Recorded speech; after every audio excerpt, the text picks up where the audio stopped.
Have you ever felt passionate about a particular ministry in your church, but maybe felt a bit unprepared to serve or lead? Today, we're going to talk about how to both grow as a leader as well as equip servant leaders in the local church, right here, right now, only on the Five Gifts Podcast.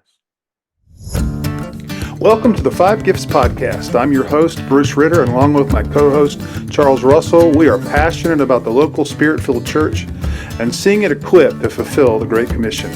Join us for conversations that discuss practical theology, spiritual formation, and dynamics for growing as servant leaders in the charismatic Pentecostal church. We want to move past theological echo chambers and see the fullest expression of Christ's character, gifts, and ministries fill churches, towns, and cities. So connect, log on, subscribe, and share your comments and questions. This is the Five Gifts Podcast. Welcome to the Five Gifts Podcast. We're so glad to have you with us for our fourth episode. Charles, what's your impression of our podcast so far? Well, I don't know if anybody else likes it, but I'm having a blast. It's been great. I've really enjoyed it. I tell you, your wisdom and your insights that you're bringing out have really added a richness to our conversation, to our dialogue that we're having. What I've discovered about myself is I have the face for radio and the voice for hee-haw. So probably the most important thing I can say about our podcast to our tens of viewers and listeners is keep listening to Bruce, and please, please, please pray for me. But it's been great. I'm really enjoying it. Charles, your humility humbles me. Yeah. No, it's I've really enjoyed this. I've enjoyed the back and forth. I really, of course, we wouldn't be here were it not for the topic of the five gifts that Christ gave to the church, and how we understand that. And so I'm just excited to keep going, and hopefully we'll pick up listeners, and who knows, sponsors might be in our future. Hey, I think they're coming, and worldwide viewership is on the way. Yeah, well, today actually we're pleased to announce the grand opening of our merch store coming soon. You'll see some cool clothing with the coveted Five Gifts podcast logo, as well as some very practical items, especially for the charismatic Pentecostal and the curious but cautious congregations. Today we actually want to feature our Five Gifts podcast tambourine. We told you this was coming. It features a genuine faux wood polymer shell, 16 sets of metal alloy jingly thingies, and an authentic Naugahyde head embossed with the Five Gifts podcast logo. These beauties are going to be in stock real soon, and they are must-haves for worship and altar services. And Charles, I know this for a fact. They are especially popular with lead pastors and worship leaders. Hey, you better believe it. You better get one today. They're going to fly off the shelves. In fact, I took my official Five Gifts podcast tambourine to worship yesterday. And let me tell you, I was the envy of all of our congregants. So I'm telling you, get in on the ground level. It's going to be a hot item. I can imagine the stunned looks. I can imagine them right now. Yeah, just looking on with envy. It was a great feeling, let me tell you. Well, hey, last week we began our journey on the Leadership Railroad by focusing on the foundation of spiritual formation. Today we're going to discover how to facilitate leadership development by utilizing the tracks of new knowledge and new experiences. So, Bruce, why do you think new knowledge is so important in the process of leadership development? Well, obviously, gaining new knowledge has value in anything. Learning new things, and so I've always wanted to cultivate a curious attitude, both in myself, but also encourage people to always be ready to grow. And new knowledge is clearly one of those components that is just essential for leadership growth. And of course, one of the rails in the railroad model of leadership that we've been talking about for our second week now is the gaining of new information, new knowledge. Obviously, the base foundation of the model is spiritual formation, which we discussed in our last episode. But all of one's growth as a leader not only depends on spiritual formation, but the rails that are essential for advancing in servant leadership. So new knowledge increases proficiency, and that's one of those vital rails. And so growing your base of knowledge really is vital. Now, pastoral ministry in the 21st century, and I would say anyone's growth in the local church because of the demands of our culture. They demand a cross discipline background. Old Testament, New Testament studies, theology and doctrine, practical ministry skills like preaching, counseling, discipleship, spiritual formation, leading people in spiritual formation, leading sacramental observances, apologetics, evangelism. Those are some of the traditional forms of pastoral leadership in the local church, and bringing along a team of people and developing servant leaders in the church. Traditionally, those have been some of the more obvious skills needed for that.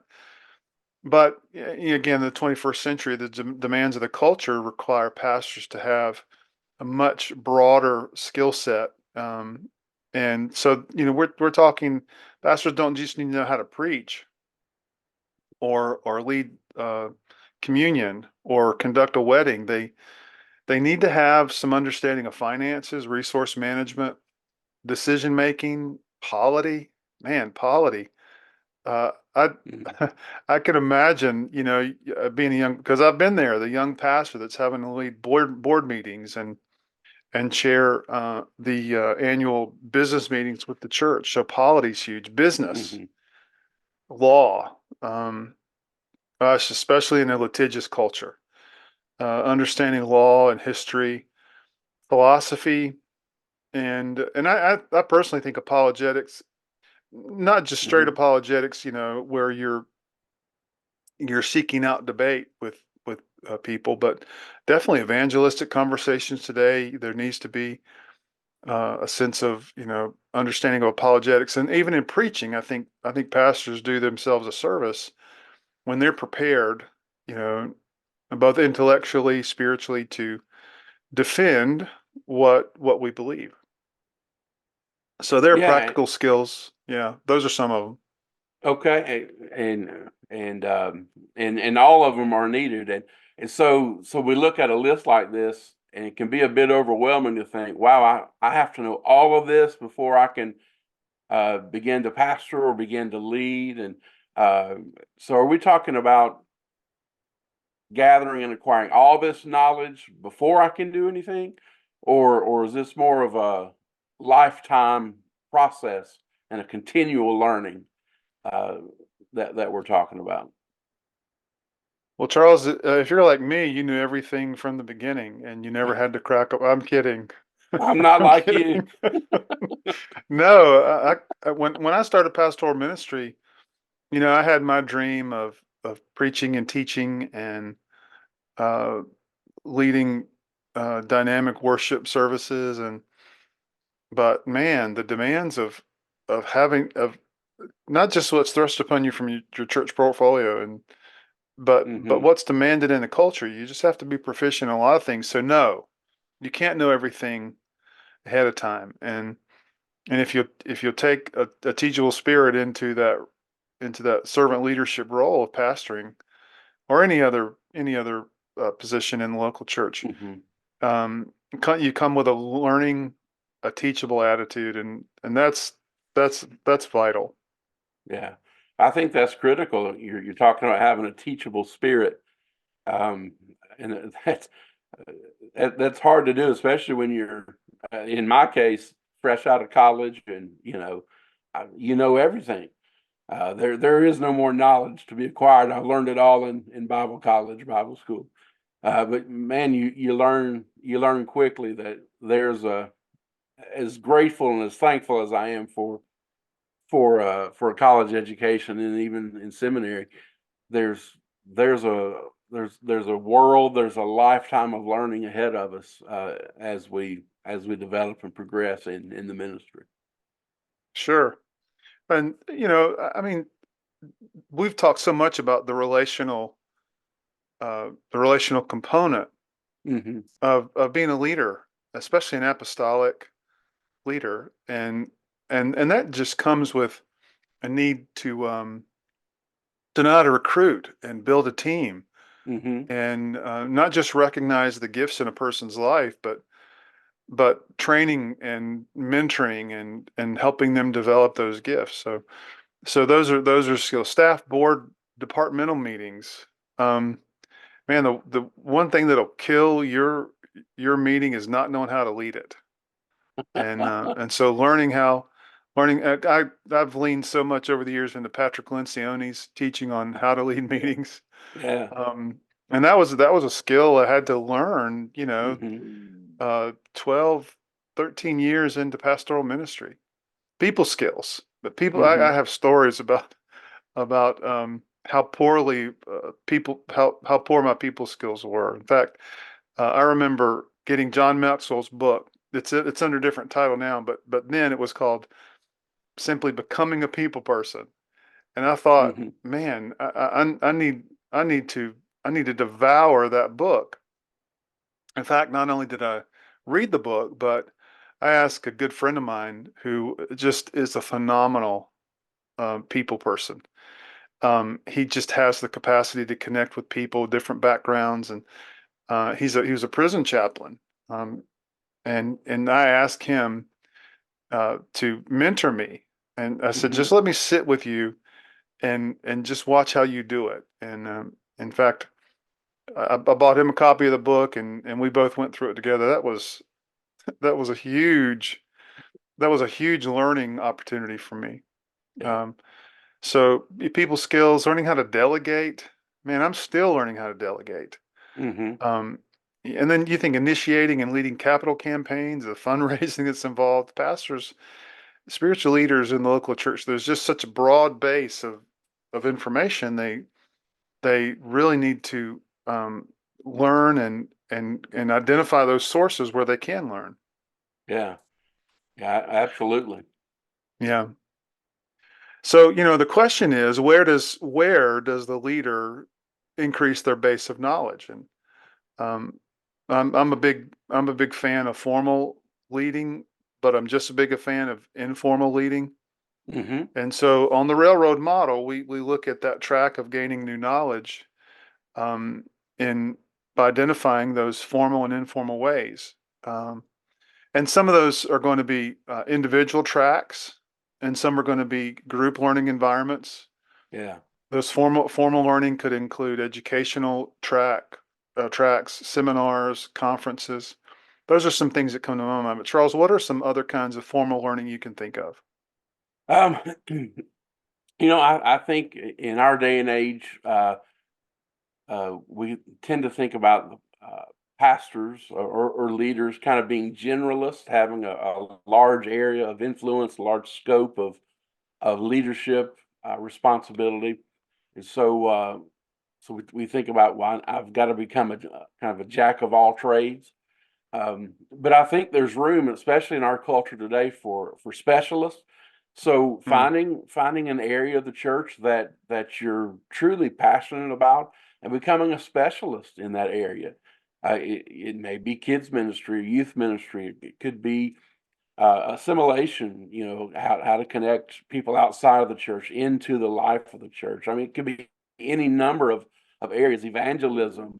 And we could go on for the rest of the episode talking about different specialties, but finding a track of learning that helps you to specialize on a certain sect of church life. And maybe even finding some certification, becoming certified in some of those areas. Also, I think a powerful formal way of learning is just in scheduling, or would be like scheduled mentoring or coaching appointments. Could be a call, it could be a lunch meeting, but just however you're able to set that up, find someone seek out some people who are presently doing it at the level, who are leading at the level that you want to get to. and call them up, text them, message them, however you need to communicate with them, and say, hey, look, do you have time in your schedule that we could meet? And they may say, hey, I've got 10 minutes that I can give you, and say, well, that's great. I'll take what I can get. Yeah. And then I would put a maybe a boundary on the length of time for the next 2 months. Could I have 10 minutes a week? And I just want to ask Mm. one question each time, and in this particular area, or the general scope of church leadership, and just have those appointment times scheduled, so that it's on the calendar, it's expected, and treat those, and honor those, value those appointments, with cherish those times, and make sure that you show up for 'em prepared and ready. Might even text the mentor the day before, a few days before, the question, or the set of Hmm. questions that you want to ask.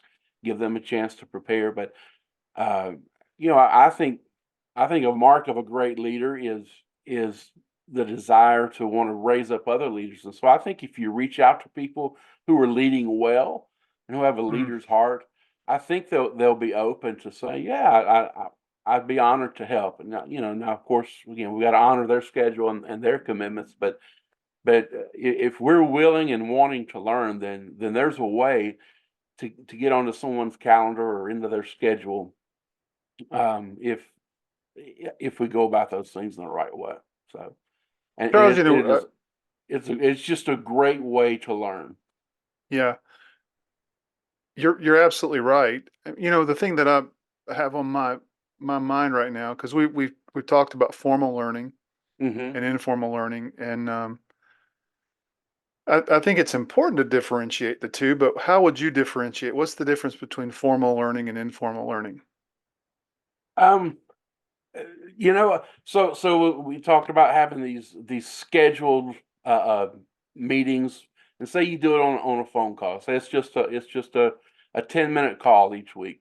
So I think formalizing that is scheduling it. There's structure to it. Hmm. There's a systematic approach to to the learning environment. So I think an informal um, approach to the same kind of learning is I would say, okay, I encounter an issue, and but hey, I've got a friend who just dealt with this a few months ago. I remember them talking Mm, to me about it, so I'm just that's going to pick good. up the phone and call someone. And so I've got both.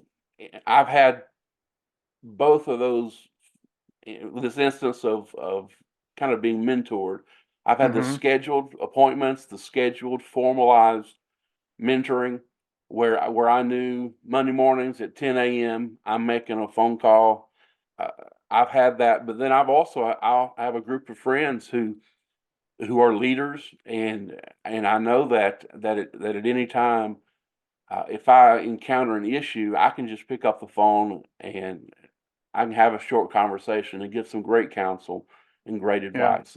So, Yeah, when I think of formal learning, the word being intentional comes to mind. hmm. Informal, maybe more of your own pace, your own willingness to observe and to. Uh, you can have formal mentoring, you can have informal mentoring. I know Hmm. some of the greatest lessons I've learned have just been watching people they didn't even know they were my mentor, but they were, they were informing my life by their counsel and their wisdom, and just some things Absolutely. I could observe from their life. Yeah. Yeah. I've got some great mentors in my life. I've never met them, never met them face to face, but through their books, through their writing, Yeah. they have influenced and shaped my life immensely. Yeah. Uh, so it doesn't have to be. You can be mentored, you can be shaped, you can learn from people, and Yeah. have never met them before. Yeah. So if And we were and extend just one. I'm sorry.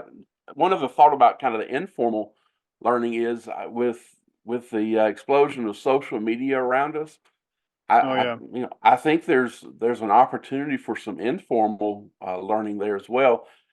Just on social media, we can pose a question and ask for people's responses. Hmm.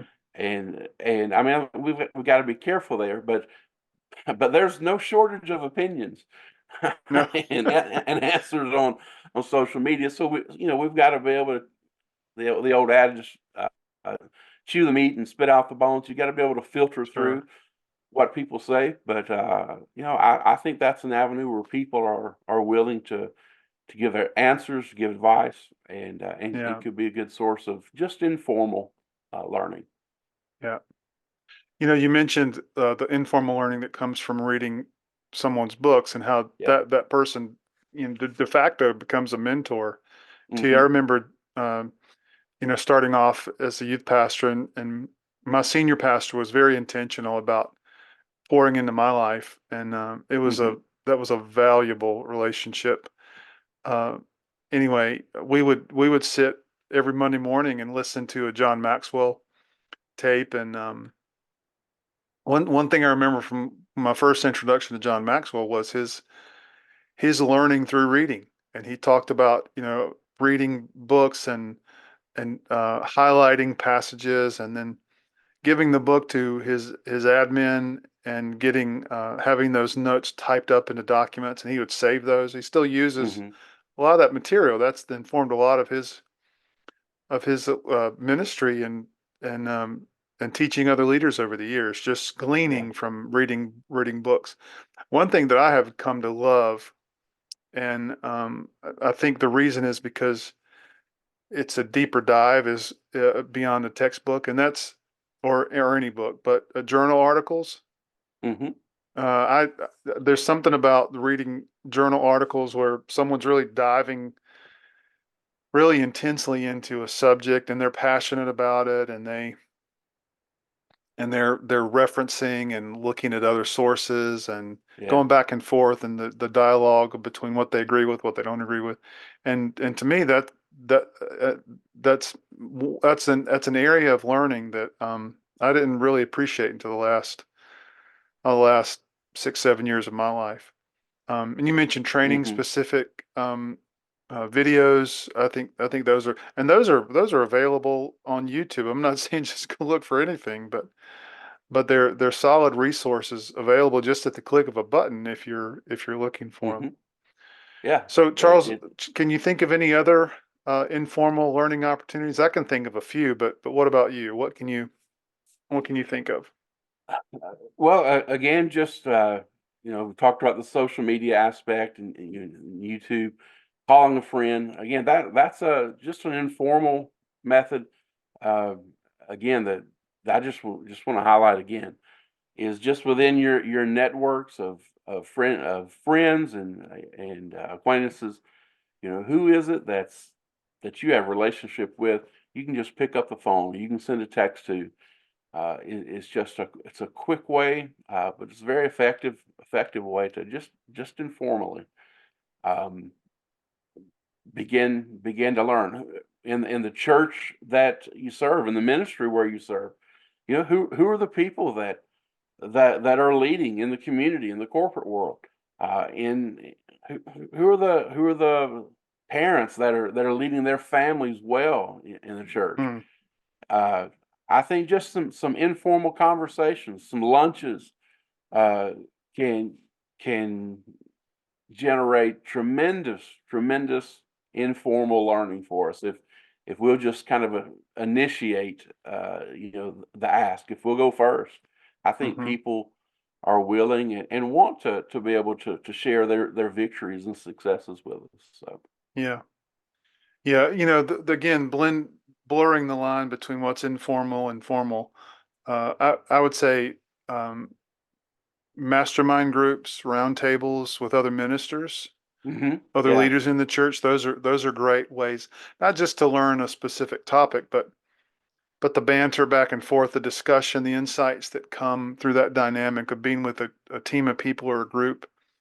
I think those are vital environments Hmm. for growing as a leader.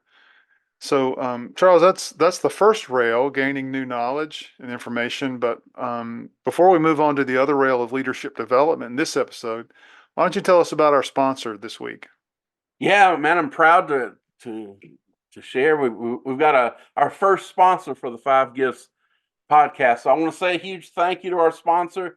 Today's episode is brought to you by tap water. That's right. Whether it's from the faucet or the garden hose, tap water will fill your cup and quench your thirst.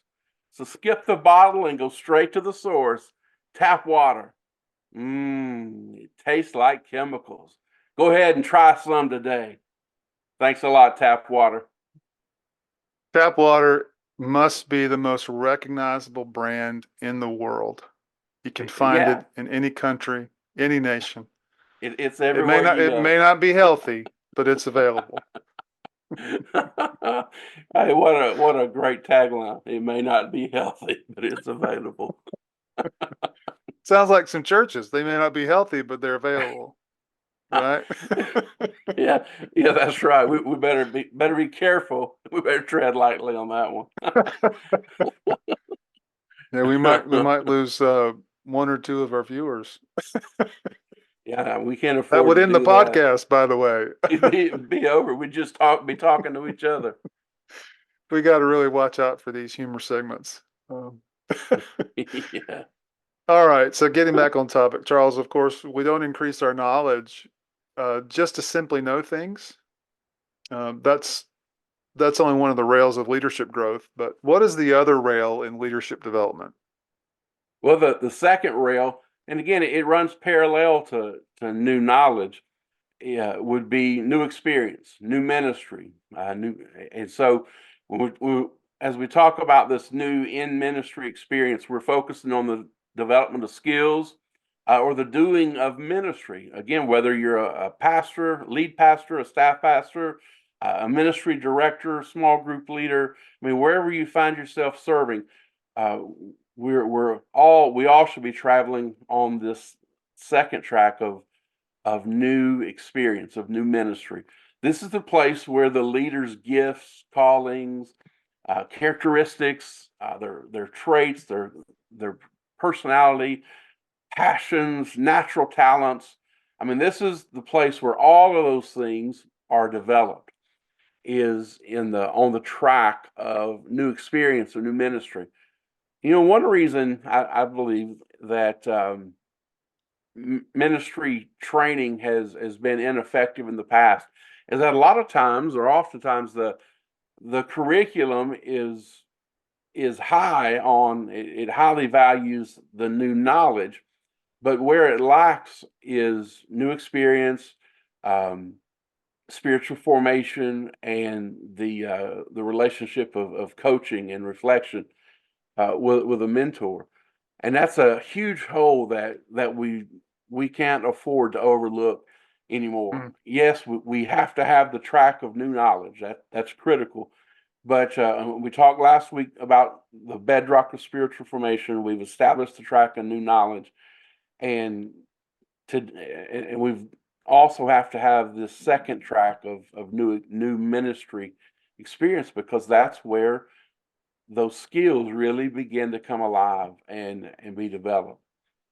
I've we've heard it said before that if a pianist cannot be trained without a piano, and a chef cannot be trained without a kitchen, and a doctor can't be trained without a hospital, then how can a minister be trained without a church? And Mm. so, as we're talking about uh, the five gifts, you know, in Ephesians, and how those were gifts that Christ gave to form His church, then we have to, in the church, we have to provide training that provides new knowledge, but also provides opportunity for new ministry experience. Because if it creates a mindset that can be very troublesome in the local church.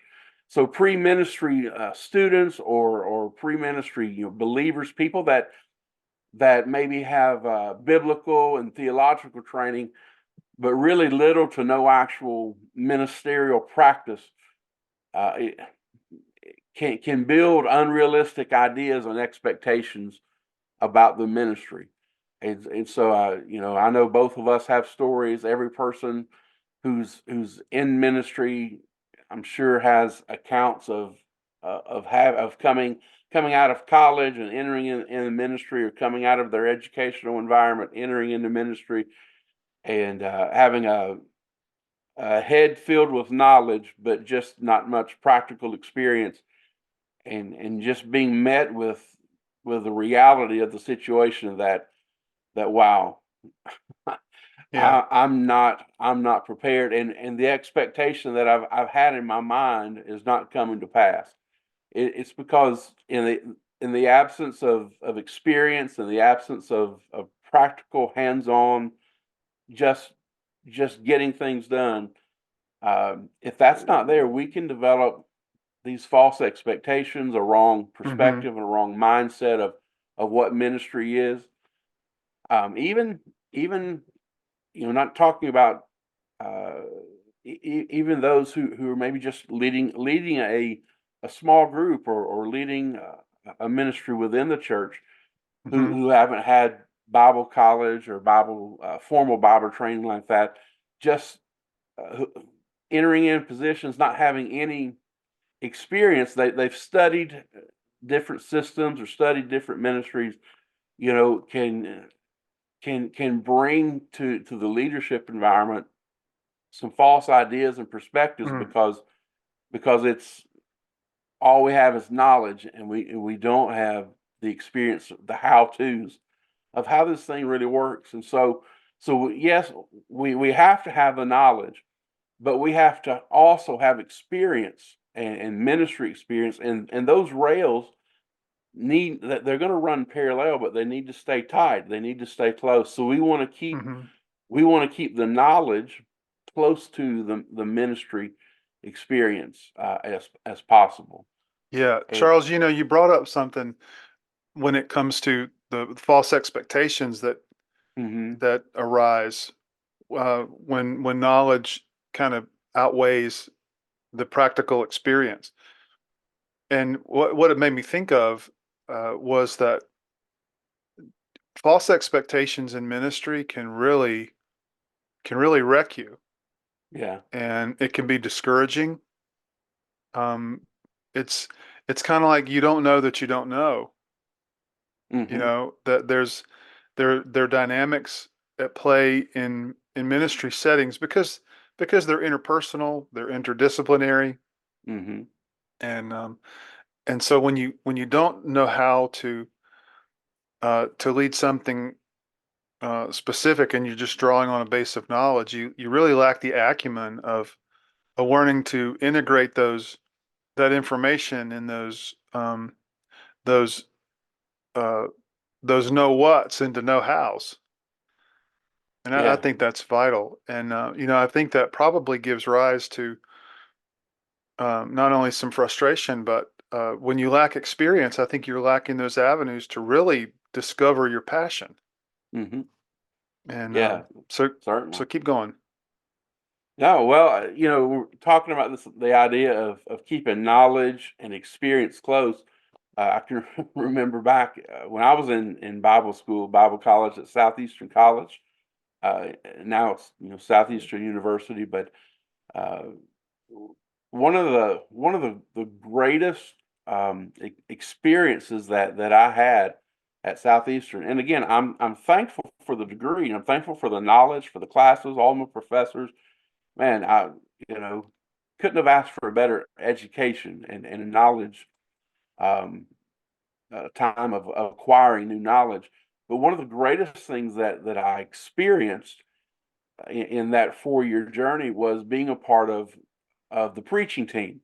And Hmm. so I knew about the preaching team, and I had a couple of friends that were at Southeastern before me, and they talked about being on it, and I always thought that's something I'd like to do. And so when I had kind of met the qualifications and taken some of the preaching classes that you had to have, and I was able to apply to be on the preaching team. I made that, and we began this journey of of putting acquired knowledge into practice. And so the way we did that was there's a number of retirement communities. This was in Central Florida, so a lot of what they called snowbirds would come down in the wintertime from up north and would live in these retirement communities, and they had churches that they had formed up, and so we would go to five, six, seven of these communities. We would rotate. Our team would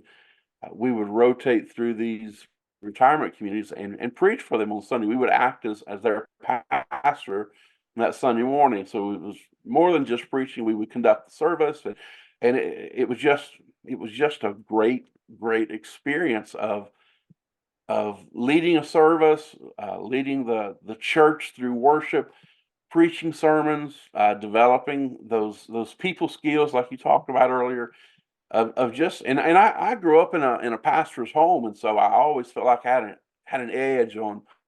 I falsely thought that I had an edge, but because you quickly learn when you dive into the deep water and begin to put knowledge into practice, you learn and you learn how to adjust. You learn how to navigate and navigate change and learn how to navigate these adjustments that take place. And so it was a phenomenal experience for me to be on the preaching team. And again, probably some of the best learning that took place for me uh, was learning and navigating the changes, the adjustments, um, going in with a set of expectations, and then realizing, uh, no, this isn't how it is or how it's going to be. I have to adjust, and it was just a phenomenal experience that helped my preaching develop, helped my personal skills develop, helped my pastoral skills to develop, and so just an example of keeping the experience and the new knowledge tight and letting those two tracks run together in parallel. So when you think about just your experience in ministry, Hmm. and we're operating the last two podcasts on this specific model, Yeah. new information and new experiences.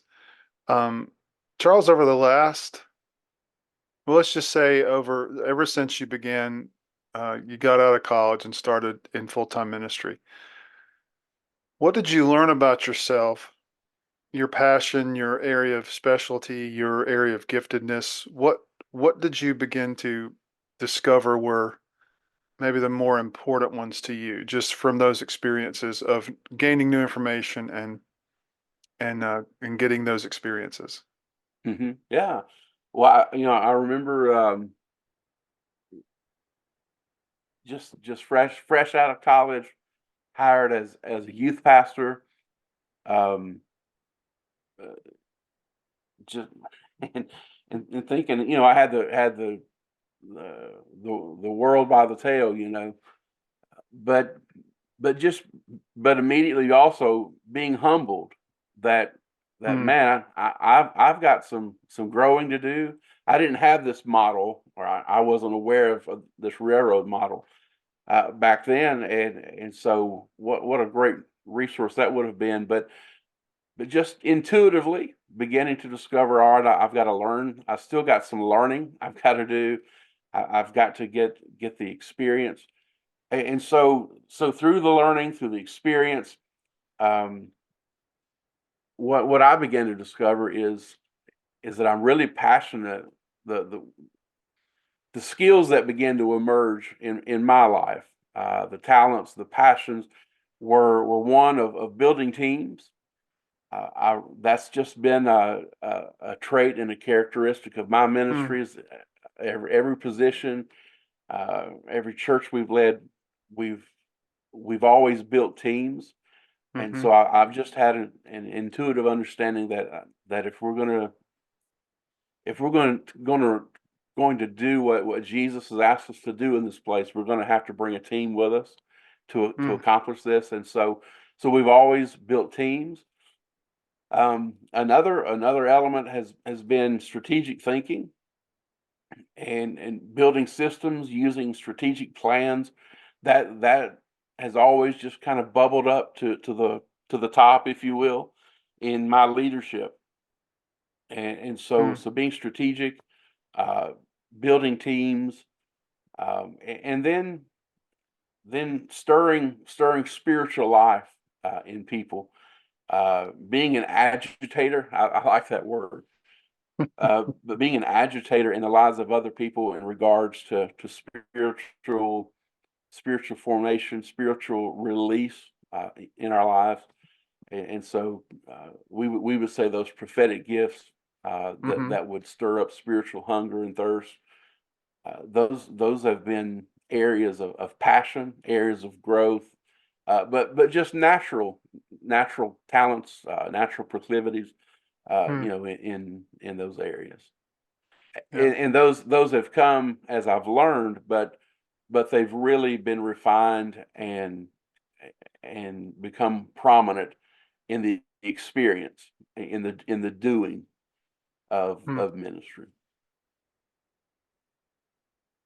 So, I think for me, there was a shift when, because I know coming out of school and then getting into youth pastoring, I probably entertained that I would be a lifer for youth ministry. hmm I was passionate for it at the time. Um, my first place in youth ministry, in a full time setting, didn't go very well. But the second one, just the roof, the roof came off. It was so exciting, yeah, and I thought I was a lifer, at least in my the years before my prefrontal cortex had become fully developed. And but what changed for me was actual growing under a pastoral a lead pastor who wanted to help me grow, and so he gave me preaching opportunities. hmm He he suddenly he transformed me into a worship leader. hmm um, he gave me discipleship opportunities with adults, and really I think through those experiences, eventually came to really begin to think about being a lead pastor. And even after becoming a lead pastor, and if I could go back to my 25-year-old self, maybe my 30-year-old self, hmm I'd go back and I would say, you don't know anything. yeah, Everything you think you know, you don't know. yeah, And because there's so much more to learn, and learn to integrate and to apply. And so I know after I became a lead pastor, I really began to appreciate some of the skills I was seeing in my life, and had a real passion for mentoring and coaching, and eventually got certifications in those areas, something that you mentioned earlier, one of those formal hmm ways of learning. I got certified as a leadership coach, and just began to develop and hone that skill, and began to see so many applications for it. And I would have had that had it not been for those new experiences. They just unlocked some things for me. absolutely. Yeah, it's an amazing thing, as we can kind of, our present reality, but begin to look on the journey to get to where we are. And any of us can do this, but we see the hand of God in our life, of how past experiences, past learning have converged and really helped shape who we are today and what we're doing now. I can remember as a staff pastor, um, and I was on staff at a church. My father was a senior pastor, and I served on his staff for about 10 years or so in some different capacities. But I remember going to a meeting and being presented a church health program, and just leaping at what the presenter was saying. My Something inside of me just really gravitating toward that, and we but that's my nature. those are the gifts, and those are the things that had been developing. And so what the presenter was talking about, everything within me was screaming, yes, yes, yes. Our church has to be a part of this. And so, that was a Thursday or Friday, whatever it was. The next day in the office on a Monday, I go into my dad's office, and I said, "Listen, wasn't that a phenomenal meeting we were at?" And we were just talking, and I was he was affirming me, but I was so excited about this. I said, "Look, Dad, we've got to do this. We've got to be a part of this." And he recognized that in me, and and, and so our church, at that time went through this program, and that was a huge, huge milestone marker for me getting involved in this church development, church growth, church health system, because you talk about unlocking doors Mm. of opportunity. It unlocked for me what I'm currently doing now as a Assemblies of God U.S. missionary, helping churches as a consultant and a coach Hmm. for revitalization. And so my dad, he saw that desire in me, and he saw the connection that I had with it, and our church went through it. He allowed me, as an associate pastor, a staff pastor at that time, to lead the process for our church. And so he gave me a great vote of confidence in giving that responsibility to me to lead our church, through this process. And it was, man, I'm telling you, it was a great time of new learning, new knowledge. It was a phenomenal time of new experience. This was new leadership, new ministry experience for me, leading at that type of level. And I'm telling you, it's one of the greatest experiences I've had in vocational ministry. And Hmm.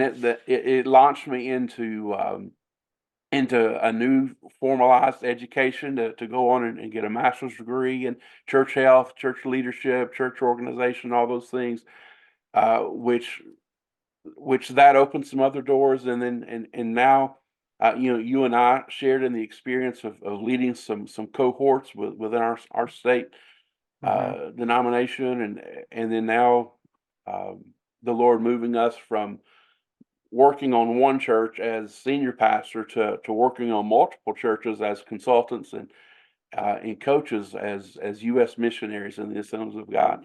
It, and excuse me for taking so long to kind of unpack this, uh, but it's just amazing how events in our past, God can take those things. He can take our new learning. He can take our new experience, and those things converge to open up doors of opportunity that we could never think about. I remember in some of those early meetings of that process, just thinking to myself, man, I would love to, at some point in life in ministry, I would love to do this. I would love to be a consultant and a coach Hmm. for churches and help them to form up and structure and shore up the church, and never having any idea that would be possible. Uh, and then now, years later, uh, in the position and actually doing it, that pastors are trusting me to come alongside them and saying, Hmm. "Hey, let's put some structure here. Let's do this. Let's tweak some things there." And it's humbling. It's overwhelming that new knowledge and that new experience can take us, um, and and take us from where we are and lead us into that preferred future that God has for us. Hmm. And it's not without frustration. It's not without trials. But man, I'm telling you, Bruce, and I can say this. I can say this with all sincerity today. I feel like I'm living in my promised land. Um, Nice. I feel like I feel like the children of Israel, that God has brought me on a journey, and he has delivered me into his promised land for my life. Now I'm Mm, still having to occupy the land. There's giants and that have to be overcome, and there's work to be done. But I feel like after what is this now, 26 going on 27 years of vocational ministry, that I've finally walked into that place that God has created uniquely and specifically for me. And it is, man, it is a wonderful it is a wonderful reality for sure. And yeah. and that comes through certainly it is the hand of God guiding and leading you. But the tracks that get you from from Bible college to feeling like you're walking into that promised land are the tracks of new knowledge and new experience converging together to lead you to that path, to that place that God has prepared for you as a minister in whatever capacity you are ministering. Yeah, Charles, that's fantastic. I could just I not your energy is coming through when you talk about that journey, and I was just beginning to think of how we understand the railroad model, and we talk in that Mhm, language, but really it is a progressive journey. We're talking about those components to your leadership growth that are vital to you. Uh, Having an environment to become your best, to become the best version of yourself, to begin to live into those innate created gifts in you, um, those those gifts of personality, those those dynamic gifts of the spirit. All the gifts of the spirit have unique origin and how they come into our lives. Some we seem to be born with, others seem to be more intuitive, others are those dynamic experiences of the Holy Spirit. But, bottom line, you create that environment when you give yourself to spiritual formation, when you create those opportunities for learning and take advantage of those opportunities for learning, and then you begin to apply those as you open yourself up to those new experiences. We're talking everything from the sermon you preach in the pulpit to the meeting that mhm. you lead to maybe leading a small group. All of those experiences, they have meaning, and if you have that kind of environment in your life of new experiences paired with new knowledge, you're on a journey. You're going to discover some things. Right now you don't know what you're going to discover, but you're going to discover some things, about the Lord's design in your life. And just hearing you talk about that is pretty powerful. I wanted to be able to say we need to relabel the railroad model into the railroad to the promised land. Well, I'll let you and Robert Clinton discuss that. Y'all can talk about that. Well, Charles, this has been fantastic today. Anything Yeah. that you'd add before we close out today's podcast? Just the idea that someone might an established leader may be listening to this podcast and thinking, well, that's hey, Charles and Bruce, that's great for you guys that you've had that environment and you've been able to follow along on this track. But that was never available for me, or I've never experienced that. I would just say pastor or leader. I'm sorry that you've never experienced that, but don't let that hinder your leadership any longer. Take this model this railroad model, and those who are under your leadership influence, you yourself put yourself on the railroad. Take the people that you're influencing, that you're leading, put them on the railroad. Mm, Go together, travel together, and marvel at what God can do in you and through you and accomplish through you as an individual, through you as a team, and just give God thanks and honor and praise for what he's doing, for what he's going to do, and all that he's going to accomplish through you as a team as you lead through this railroad model. Mm, powerful.